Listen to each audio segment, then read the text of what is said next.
Bonjour mesdames et messieurs, bienvenue sur Agicad TV, votre web TV d'information sur les grands sujets de préoccupation nationale.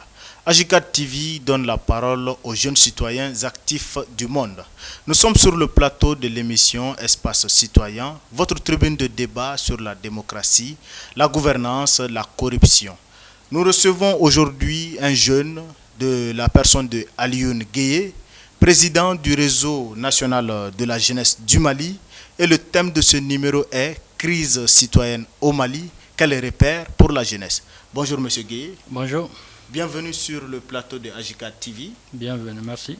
Ok, c'est un plaisir de recevoir une icône de la jeunesse. Laissez-moi vous appeler comme ça. Merci. Alors nous allons commencer cette édition en parlant de votre organisation. Okay. Réseau national de la jeunesse du Mali. Et présentez-nous votre organisation. Merci beaucoup. Je voudrais d'abord vous remercier et aussi féliciter l'Agicad pour la mise en place de ce Web TV qui permettra non seulement de donner la parole aux jeunes, mais aussi de rendre de plus en plus visibles les actions des jeunes dans le cadre de la citoyenneté, dans le cadre de la santé, dans le cadre de l'emploi.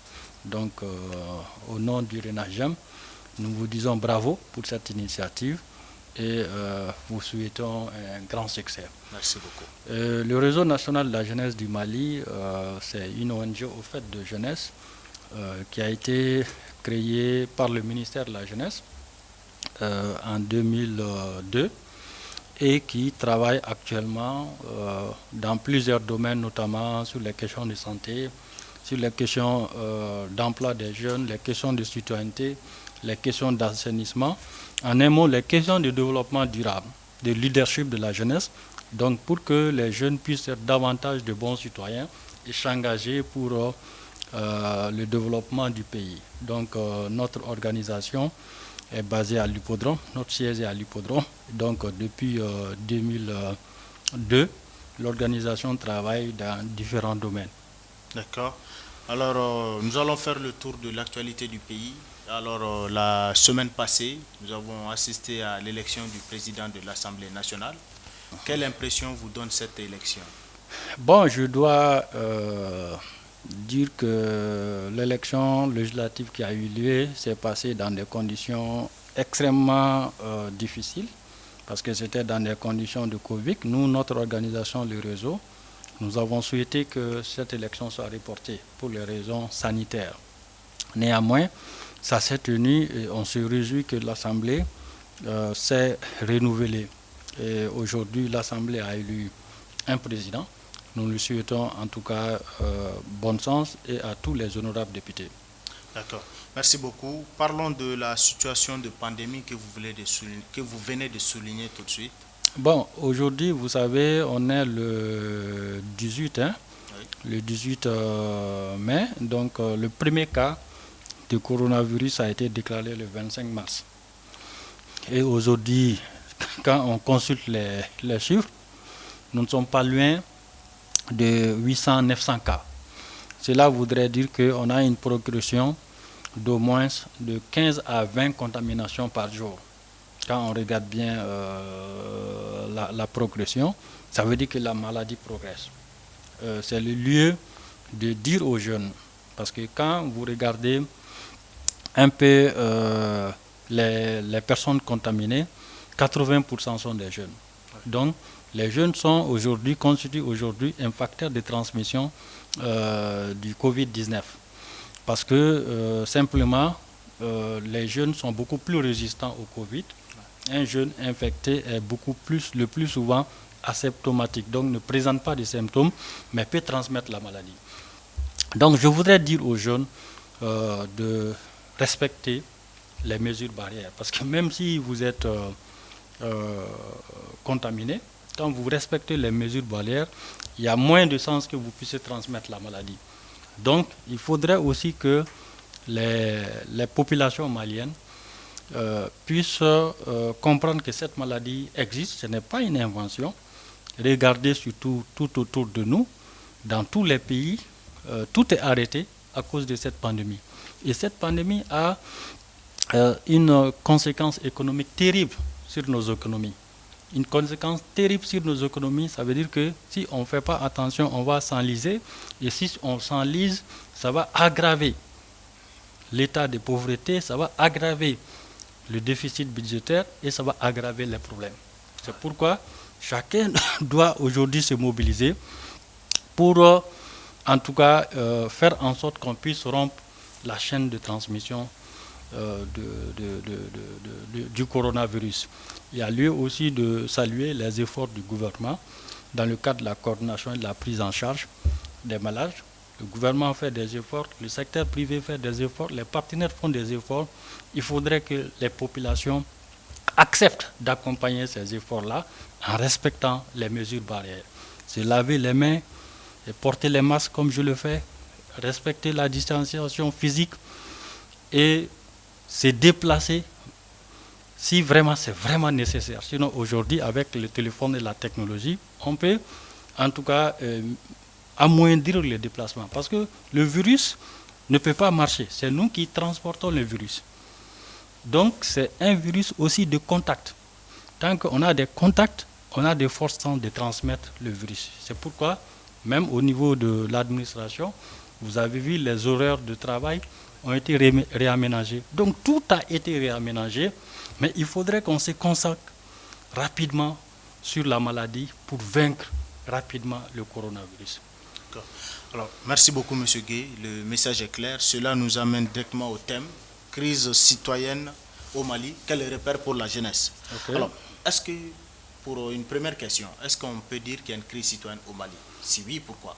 Oui, moi je pense qu'il y a une crise citoyenne au Mali au regard de tout ce qu'on voit comme travers dans la gestion publique, dans la gestion de l'État, dans la gestion de nos associations, dans la gestion de nos familles. Aujourd'hui, il y a beaucoup de repères qu'on a perdus. Et l'engagement citoyen n'est plus bénévole.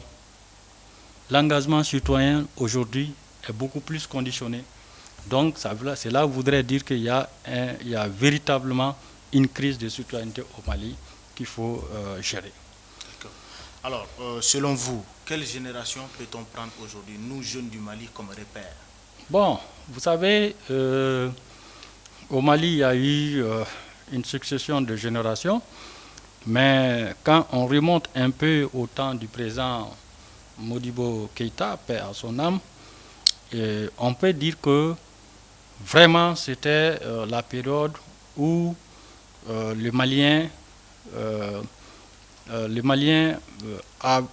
avaient inculqué les notions, les pratiques, en tout cas citoyennes. Et pendant ce moment-là, il y a eu beaucoup d'activités citoyennes. Il y a eu le mouvement des pionniers, qui est un creuset de la citoyenneté. La citoyenneté, ce n'est autre chose que d'accepter de s'engager pour son pays, d'accepter de s'engager pour sa nation, d'accepter de contribuer au développement commun, d'accepter de contribuer à l'épanouissement collectif. Et aussi, la citoyenneté, est basée sur des droits et des devoirs. Parce que le support de la citoyenneté, c'est des droits. On a des droits. D'abord, on a des droits et on a des devoirs qu'on doit faire pour être considéré comme de bons citoyens. Pendant cette période-là, le respect du bien public était sacré. Le bien public était sacré pendant ces périodes-là. Donc pendant ces périodes aussi, les gens se comportaient de manière solidaire et responsable. Aujourd'hui, on a perdu toutes ces valeurs de générosité, de complémentarité, de solidarité, d'entraide, et on est tombé dans l'impérialisme, dans le libéralisme, dans le capitalisme. Donc cela a vraiment compliqué le gain facile aujourd'hui. Les gens courent vers le gain facile. Alors que pendant cette période dont je viens de citer, c'était vraiment c'est le gain collectif qui était vraiment le gain, et le bien public était respecté, était sacré. Aujourd'hui, pendant ce temps, rares sont ceux qui volaient, entre guillemets, Et aujourd'hui, on ne vole plus, on se sert. Parce que quand on vole, un voleur, quand tu voles, tu rentres dans une maison, tu fais attention, tu as peur. Ce que tu prends, tu as peur. Mais quand tu te sers, ça veut dire que tu es à l'aise. Aujourd'hui, les gens ne volent plus, les gens se serrent. Donc, c'est vraiment une absence de citoyenneté. Parce que tu prends quelque chose qui appartient à 100, 200, 300 personnes. Un bien public que tu détruis sert à 1000, 2000 personnes. Donc, pour résumer, la période que moi je peux considérer, c'est la période du président Modibo Keïta, un peu aussi pendant le règne du président Moussa Traoré aussi. D'accord. Alors, dernièrement, nous avons assisté à beaucoup de manifestations dans le pays et beaucoup ont occasionné à des destructions de biens publics. Vous venez de dire que sous Modibo, le respect du bien public était une valeur. Est-ce qu'aujourd'hui, nous pouvons dire que ces manifestations donnent le résultat d'une absence de citoyenneté? Vous savez, ces manifestations sont le couronnement de l'incivisme au plus haut niveau. Parce que vous savez, c'est un bon citoyen qui peut être un bon médecin. C'est un bon citoyen qui peut être un bon juge. C'est un bon citoyen qui peut être un bon président, un bon premier ministre, un bon ministre. Ça veut dire que ce bon citoyen connaît ses limites. Ce bon citoyen sait qu'il a des devoirs plus que de droits envers la population et envers le peuple. Ce bon citoyen sait que le bien public est sacré. Ce bon citoyen sait que détourner de l'argent public, corrompre quelqu'un ou prendre le bien d'autrui n'est pas une bonne chose. Donc, en un mot, tout ce que nous voyons aujourd'hui comme crise de citoyenneté découle du fait que ceux qui ont la charge de représenter le peuple ou de parler au nom du peuple ou d'agir au nom du peuple ont des déficits de citoyenneté. Les contestations des élections, on a vu, ça s'est fait dans beaucoup de pays. Au Mali, pendant ces élections législatives, c'est des contestations qu'on aurait pu éviter. Qu'on aurait pu éviter en disant simplement le droit ou en faisant ce que la conscience recommande de faire. Les gens ont pris des risques pour aller voter et il est incompréhensible que ces mêmes personnes puissent se sentir spoliées de leurs droits. Donc à ce niveau, je condamne les destructions, mais le citoyen en ce moment est en droit de réclamer ses droits. Pour Caille, c'est le contraire qui m'aurait étonné s'il n'y avait pas eu de manifestation. Parce que un agent de police qui se promène avec une arme à feu et qui tire de sang-froid sur quelqu'un, ça veut dire que ce policier a un déficit de citoyenneté. Et si cela s'est fait et qu'il y a mort d'homme et que la population ne réagit pas, c'est ça qui est inquiétant. Parce que ça veut dire que la population est indifférente à tout. Et de tels actes, on ne doit pas être indifférent. Je pense que la population de Caille a manifesté. Je ne parle pas de manifestations violentes, je condamne ça. Mais le fait de manifester, le fait de montrer que nous ne sommes pas contents, le fait de montrer que plus jamais ça, une telle bavure policière à Caille est une très bonne chose parce que la population ne doit pas être indifférente à de telles choses. Maintenant, de là à aller jusqu'à détruire les biens publics, la gendarmerie, le gouvernorat, disons la préfecture, ça c'est des actes condamnables. Un bon citoyen ne doit pas faire ça parce que le bien public appartient à tout le monde. Ça sert la communauté. Donc on ne doit pas détruire un bien public malgré la colère. Exprimer sa colère est légitime, mais il faut l'exprimer dans les règles de l'art. Il faut l'exprimer conformément aux lois qui régissent notre vie commune. Donc, je pense qu'aujourd'hui, il faut tirer les leçons de tout ça. Tout ça, c'est parce que, franchement, il y a un déficit de citoyenneté. Parce qu'un bon citoyen, quand il prend une décision, il pense d'abord à l'intérêt général. Si je fais ça, quelles vont être les conséquences ou les percussions sur l'intérêt général? En prenant telle décision, si ça déstabilise le cadre de vie normal, tu te retiens de prendre telle décision. Alors, votre organisation, l'ONG pour toute la jeunesse, je veux dire, le RENAGEM, quelles sont les activités ou les actions que le RENAGEM mène pour une construction citoyenne de la jeunesse malienne? Ce que nous faisons, nous essayons de former les jeunes. Nous essayons de faire en sorte que davantage de jeunes puissent s'engager. Parce que quand les jeunes s'engagent, ça renforce la démocratie, ça renforce la citoyenneté. Mais quand les jeunes ne s'engagent pas et que les jeunes pensent que les jeunes sont indifférents à tout, c'est-à-dire tout ce qui se passe autour de mon environnement immédiat, le jeune qui prend le thé devant un caniveau rempli d'eau d'égout, le jeune qui prend le thé ou qui joue à côté des tas d'ordures, ce jeune est indifférent à ce qui se passe autour de lui. Donc notre rôle, c'est d'amener le jeune à s'engager, à savoir que l'assainissement est la réponse à des problèmes de santé. Amener le jeune à s'engager dans les activités de la vie publique, la contribution publique. Vous savez, dans ces ONG organisations, le plus souvent, les gens ne sont pas payés pour le travail qu'ils font. Les gens le font de façon bénévole, donc c'est un engagement citoyen. Donc nous, notre travail, c'est vraiment d'amener les gens à s'engager, beaucoup plus pour le pays. Parce que quand on s'engage, on s'intéresse à la chose publique, on s'engage, on contribue, donc on joue quelque part notre rôle de citoyenneté, mais aussi on se forme.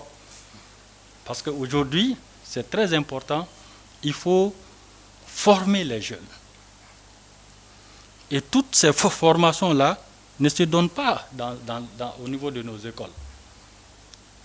Il y a beaucoup de formations qu'on acquiert à travers ces activités associatives, ces activités des ONG, ces activités publiques.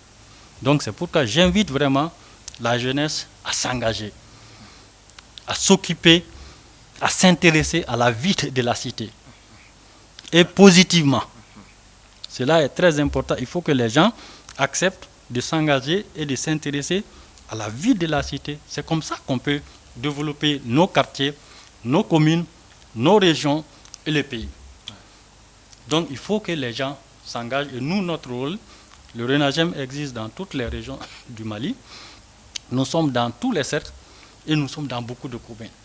Et partout où nous mettons un bureau, on les forme d'abord à la citoyenneté, au réseautage, à la planification. Donc on les inculque des notions sur la citoyenneté, sur l'engagement citoyen, sur la sacralité du bien public. Parce que ça aussi c'est très important. C'est très important. Il faut qu'on le sache, il faut qu'on le sente. D'accord. Alors, comme nous tendons vers la fin de cette édition, comme dernier message à la population malienne, et selon vous, quel est le défi pour la jeunesse malienne pour une citoyenneté constructive? Bon, moi, d'abord, il faut que nos gouvernants, que ce soit au Mali ou en Afrique, puissent considérer la question de la citoyenneté comme aussi un poste régalien. C'est-à-dire comme la priorité des priorités. Comme je l'ai dit, la citoyenneté est à la base du développement. Comme on doit les traiter au même titre, sinon plus que les questions de santé, que les questions de développement et de sécurité, que les questions d'emploi. Aujourd'hui, quand vous prenez le ministère qui s'occupe de la citoyenneté, Il y a le programme national de citoyenneté au Mali, mais où en sommes-nous? Parce que 80% de ce programme est censé être financé par les partenaires. Et c'est l'État qui doit s'occuper de la citoyenneté de la population. Donc l'État doit prendre ça comme une priorité. Ça, c'est d'abord le message pour l'État. Il faut qu'on revienne à ça et qu'on considère la question de la citoyenneté comme la question prioritaire, au même titre que la question de l'éducation. Aujourd'hui, l'école est à terre. Il faut que le gouvernement puisse mettre les enseignants dans leurs droits pour que, enfin, les enfants, nos frères, puissent retrouver le chemin de l'école. Aux populations, je dis que la meilleure façon de contribuer au développement d'un pays, c'est de s'engager. C'est de ne pas rester chez soi, critiquer, ou aller sur les réseaux sociaux, critiquer tout ce que les gens font. Mais tout ce que les gens font, peut-être on est loin des conditions dans lesquelles ils le font. Donc, il faut que les gens acceptent de s'engager. Quand les gens s'engagent, il faut que les gens acceptent de se former. Les jeunes doivent accepter de se former pour que demain, qu'on ait de bons médecins, de bons policiers, de bons douaniers, de bons ingénieurs. Donc, il faut qu'on s'engage. Et là, je pense que la jeunesse a un rôle très important parce que la jeunesse constitue l'avenir de nos pays. Et les jeunes sont les plus nombreux. Quand on est nombreux, c'est d'abord une force. Il faut s'organiser, il faut mettre en valeur les compétences et il faut s'engager parce que ce pays-là appartient aux jeunes. Aujourd'hui, on voit de plus en plus des jeunes qui accèdent à des postes de responsabilité. Ça doit donner à la fois de la satisfaction, mais de l'inquiétude. L'inquiétude, est-ce que c'est des jeunes bons citoyens qui accèdent à ces responsabilités? Si ce n'est pas des jeunes dotés de nos valeurs traditionnelles, culturelles, d'une certaine moralité, ça donne des inquiétudes. Donc, c'est important de saluer la promotion de la jeunesse, mais il faut encourager davantage la promotion des jeunes citoyens, des jeunes qui sont vraiment engagés, des jeunes qui sont en contact avec les populations, les communautés, qui connaissent les problèmes de ces communautés-là pour pouvoir trouver une solution. Parce que décider là, on décide sur quelque chose qu'on connaît. Si vous ne connaissez pas mes problèmes, mes aspirations, mes attitudes, toute décision que vous allez prendre va être une mauvaise décision. Parce que vous ne connaissez pas ce que vous faites. Donc, il faut faire la promotion des gens qui sont enracinés, qui ont quand même qui ont une certaine connaissance du Mali et du Malien. Ça, c'est très important. Qui ont une connaissance de leur milieu. Ça, c'est très important. Donc, à partir de là, les gens pourront effectivement prendre de bonnes décisions et des décisions qui ne vont pas être contestées. Parce que tant que le peuple sentira que ses droits sont brimés, il contestera toujours. Donc, j'invite la jeunesse à plus d'engagement, à plus de détermination, parce que le Mali est dans une situation très difficile aujourd'hui. L'avenir du Mali est vraiment inquiétant. À l'heure où je vous parle, c'est vraiment inquiétant avec tout ce qu'on voit. Et imaginez que ces contestations, ce n'étaient pas des gens qui étaient organisés derrière, c'était spontané. Et ça, c'est un signal que les plus hautes autorités doivent saisir à sa juste valeur. Ne pas écouter, ne pas penser que c'est des opposants, c'est des gens c'est des aigris qui sont derrière. Non, c'est un message que le président de la République doit écouter doit analyser et doit donner des réponses. Cela est très important. Aujourd'hui, il faut se baser sur des signaux qui sont lancés à gauche et à droite. Ne pensez pas que c'est des petites choses. Ne pensez pas qu'on a réussi à étouffer. C'est fini. Non. Il faut apporter des réponses. Sinon, si tous ces problèmes-là se lèvent un jour ensemble, ça va être catastrophique pour le Mali. Que Dieu nous en éloigne. Nous encourageons vraiment le gouvernement, le président de la République, à prendre de bonnes initiatives pour le Mali. Nous encourageons les Maliens à travailler main dans la main. Main dans la main pour construire le Mali. Parce qu'on n'a pas d'autre pays si ce n'est pas le Mali. Aujourd'hui, on ne peut pas aller dans un autre pays si on a des problèmes parce que c'est notre pays. Donc il faut que chacun s'investisse pour que le Mali soit un pays de paix, un pays d'expérience, un pays qui aspire à l'émergence. Et cela est possible avec l'engagement de tous. Et c'est en cela que j'invite la jeunesse malienne, c'est en cela que j'invite les populations maliennes. D'accord, merci beaucoup, M. Alioune Gueye, président. C'est moi qui vous remercie. Président du réseau national de la jeunesse du Mali. Et un grand merci à nos téléspectateurs. C'est la fin de cette édition de Espace Citoyen. AJICAD Mali, une jeunesse responsable pour un monde meilleur. AJICAD, c'est la jeunesse autrement. AJICAD, c'est la jeunesse autrement, effectivement. Merci beaucoup. Merci beaucoup. Merci.